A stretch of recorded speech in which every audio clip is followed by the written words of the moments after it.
Okay, getting back to what I was saying is that I was starting to describe the parts of the time machine itself and making reference to the inertial frame of reference, which has a quantitative as well as a qualitative describer.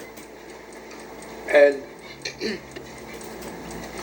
the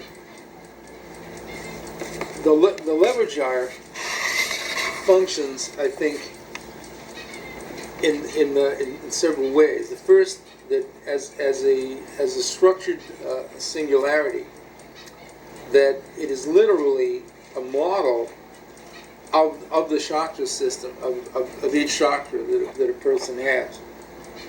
Only it has so many shells that its matter is practically gone. It's almost as if instead of modeling the photon, that the chakra system is composed of photons, so that it appears to have no mass, and therefore can release consciousness in a particular way. So, in other words, that consciousness does not manifest itself just like some kind of nuclear soup, that's the same, or a liquid, where it's the eddies in the liquid, like in water, that actually define the difference between liquids. So even in the metaphor of a liquid to consciousness, that you're going to find mechanical aspects and parts that you can engineer, because the whole point of this thing is the possibility of engineering consciousness, so that it passes through the definition of a time machine as H.G. Wells presented it first in 1895. I mean, he represents sitting inside a gizmo and then pressing a button, some levers, and then, like in all the movies, you see things like rotating, so that it's almost like a cartoon of what this would be, because like a disc rotates and there's like a lot of dates on it and that kind of thing. And then suddenly, in some of the movies, you see the earth changing and new styles forming, and finally the best movie, like, he ends up inside of solid rock, for a while, and then comes out of that, and then the time traveler discovers the Morlocks in the Morai in 8,000 something or other, and so that idea that one guy from a single location can alter the entire universe. That's what I basically object to, because that denies the validity of natural inertial frames of reference. Because if it's literally what H.G. Wells presents, then all the paradoxes and all the criticisms about time travel are real. It's only when you start to recognize natural frames of reference that you're able to escape those particular paradoxes. And so that's why I started talking about the chakras, because I have them listed here. This represents consciousness passing through time, and so that in the present it would have different it would have different chakras and have different functions, so that it isn't all just a similar kind of thing, like like a slipstream, and so you're able to engineer your activities and respond to evolutionary forces, in the present, and so that like around your body, the aura is the extent of your natural frame of reference, and so that in the same way, like the gears, it's the proportions that give the sense of being alive or dead. In other words, releasing the freedom of consciousness.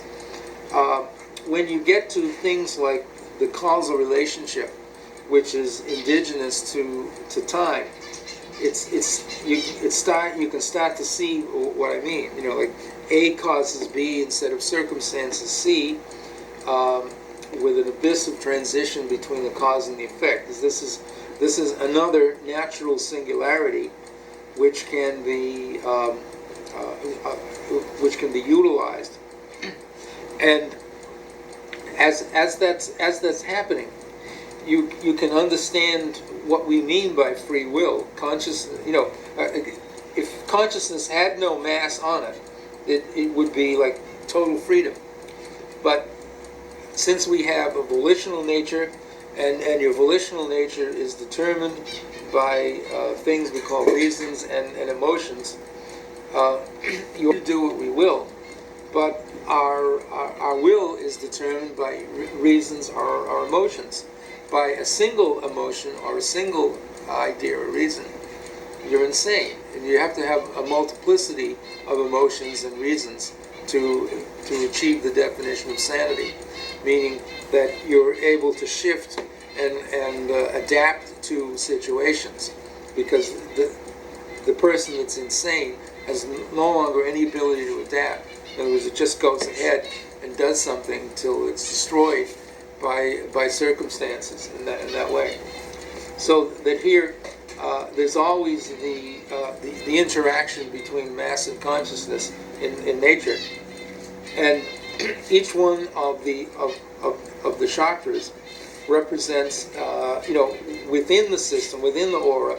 You know, it was the whole aura is like the extent of human consciousness around, and this extends even like when you look, so that you distort the aura by looking, and so that it's like this almost like a very a rubbery surface that can be distorted to great degrees, and so that you know, like hearing, where you touch, you know, part of the aura is like very, very close. That layer has only a very small distance, but like hearing and seeing, it's a great distance. And then we further alter it through instrumentality, you know, by adding to, like with a telescope and a microscope, we've taken sight to a tremendous distance. And so there's threads of our aura sticking out, or like when you communicate, you can feed it out as a thread. And so that each individual that's undergoing this situation has certain characteristics. Now, like people who are gifted already in pre and retrocognition,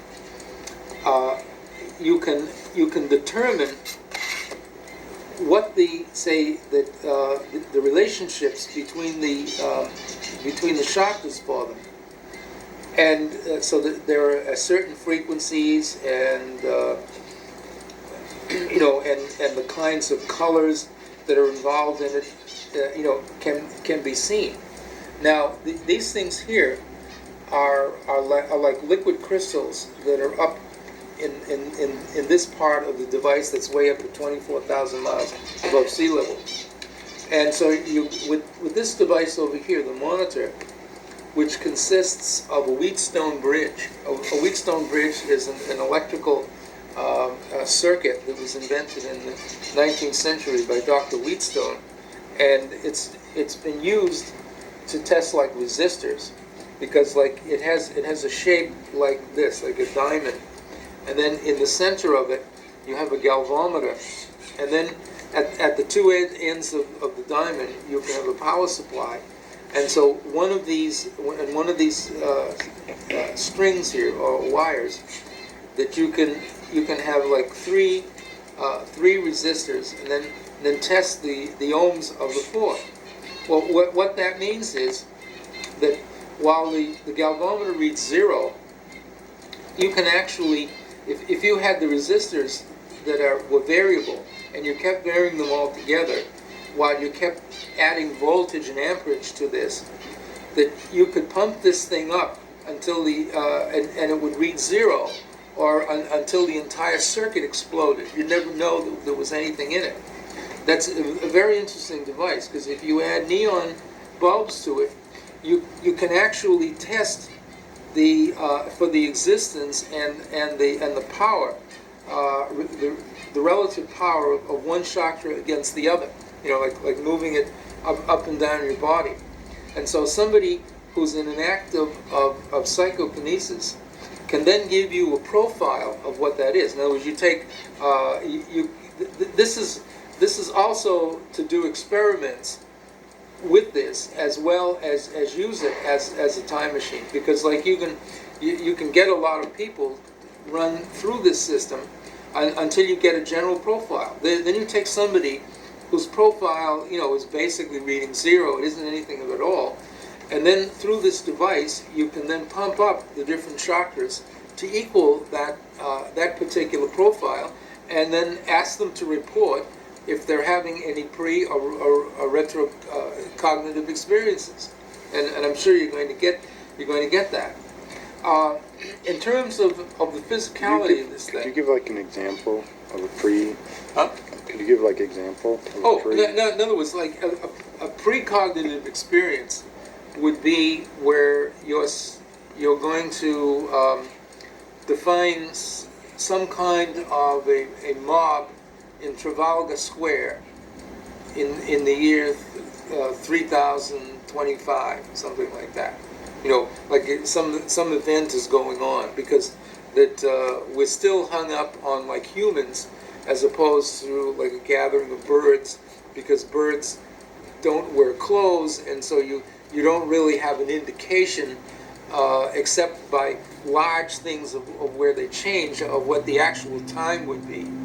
You know, say like on Star Trek, you know, they always make a big issue about the clothes, because if you keep seeing people nude all the time, you can't tell what year it is, because then it's like day one. You know, I mean, that the human body has no style, in the sense, in other words, it isn't an 18th century body or something or other. It's like you only get that kind of stuff when you have clothes. You know, like somebody said, well, this guy has a 1930s face, so therefore you can't make it in the 90s. So a person has to have a 90s face, you know, and that sort of thing. I think it's like the types of people that are selected in relation to the clothing and the surroundings, the architecture, the urban design that's involved with that.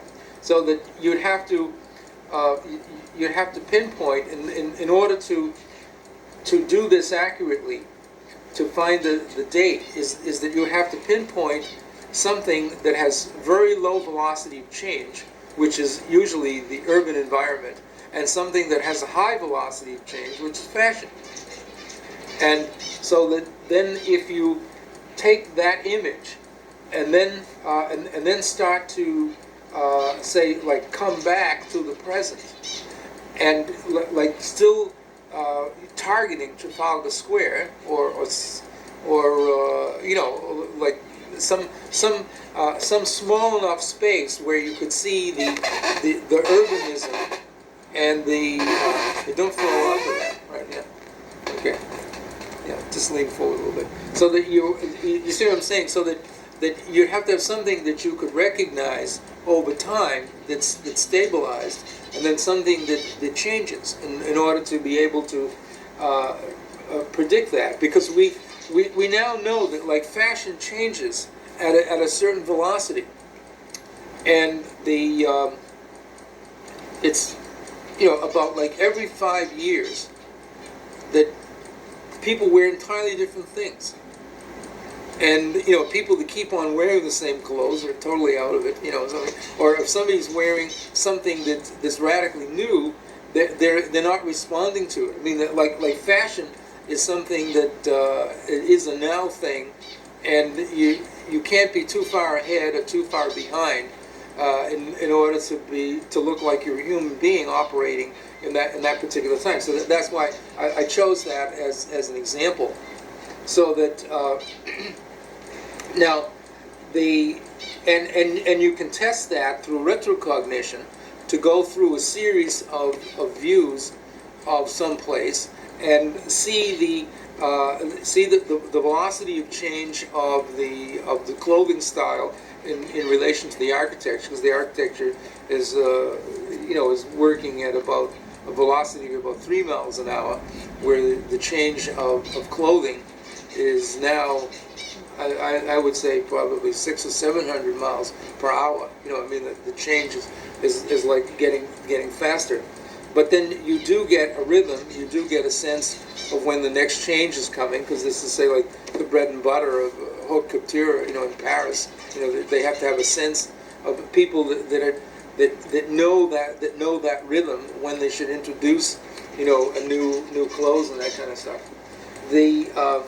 So that you're getting is that a kind of thing that you would?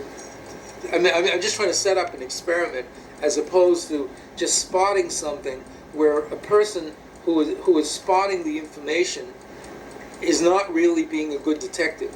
In other words, is not setting it up as an experiment where you have indicators, because many times people have pre and retrocognitive experiences, and since they're not equipped with any rational instrumentality to deal with this, they don't know that they've seen these things, because the experience and the situation under which it took place is not identifiable to them. In other words, they don't have the concepts. It would be as if you took some guy out of the Middle Ages and then just stuck him right in the Logan airport. He wouldn't believe that the things that you saw, those airplanes, could fly, because he didn't believe in that, and he'd probably get killed because he would be unable to perceive them. He wouldn't perceive instrumentality in machinery the way we do. In other words, he'd see like big wheels, with obvious like cogs and and ropes and that sort of thing. So to see like most of our machinery is black box. It would appear that something would move and he wouldn't know why it moved, in that way, and then wouldn't know to get out of the way and be just sucked right up in the jet, and that'd be the end of him. And so that so many people have probably seen that stuff, precogged it, and then had to since the experience was, in other words, very strong. They had to turn it into other information appropriate to the time, like an angel or something, that kind of thing. So I think that most of what passes for religious paraphernalia, I think, is simply dealing with future imagery, because of interest. Like the science fiction is totally based on Christianity, which accepted a worldview in which events are back-to-back, non-reversible sequence. Now, other cultures that had a cyclic view of time would not be caught up in that, and so could maintain a lot of their secular notions about the world, like the Greeks had a cyclic thing, and so that if they saw things in the future, they would adjust that back, that this is something that happened before, it's going to happen again, we don't have to worry about it. Whereas during the time of the heyday of Christianity, the medieval period, I mean, people had things like, well, these are crises, every moment is a crisis, a kairos, so that they paid very careful attention to all that stuff that they were getting in that way, and set up a very rich future. And so, like, the whole idea of being concerned with the future is almost like a Christian concept, or dealing with time in this way. So this is why I think that in a certain sense, the time machine itself is almost a Christian instrumentality. In other words, something that comes from it, because it was first launched through science fiction. It has remained in many people's minds the only thing from science fiction that they don't believe in. I mean, almost every other aspect of science fiction from 1850 on up, when you're getting, Jules Verne being influenced by Edgar Allan Poe, is that all that stuff has occurred. Like NASA today NASA admits, and this was on Channel 2, that its entire program was just ripped off from Star Trek. When they first started seeing the things, like cellular phones were like Dr. Spock, with the communicators and that kind of thing, and the clothing and all the rest of it, totally coming out of that. So it's in a certain sense, the time machine is like the entirety of science fiction turning in on itself. So I think that's one of the reasons why people, I think, tend to not believe in the existence of the time machine, but will believe in other things, which we have actually produced in that way, because it has a self-involving, self-reflexive aspect, which if you believe in this, then it means that something goes beyond it. Because my position is that the time machine is simply an observed stage in the release of consciousness, so that that when this thing is put into practice and it's developed beyond itself, it will be something that we can't anticipate. In other words, the future. The future will come back. Like most people think, well, if you've got a time machine, you have no more future, as you have no more past, because all time is accessible to you. Well, that's literally true, but I think that moving on beyond that, you're going to get into something else, and that something else has to do with understanding consciousness in a way we haven't before. It's like the concept of zombieism in consciousness thing is very popular now, because our artificial intelligence the question is always asked: is the machine conscious?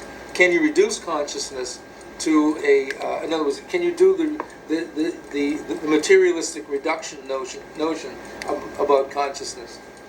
And I think you cannot. It is that the zombieism is literally the state of the mind before it reaches a mystical contact.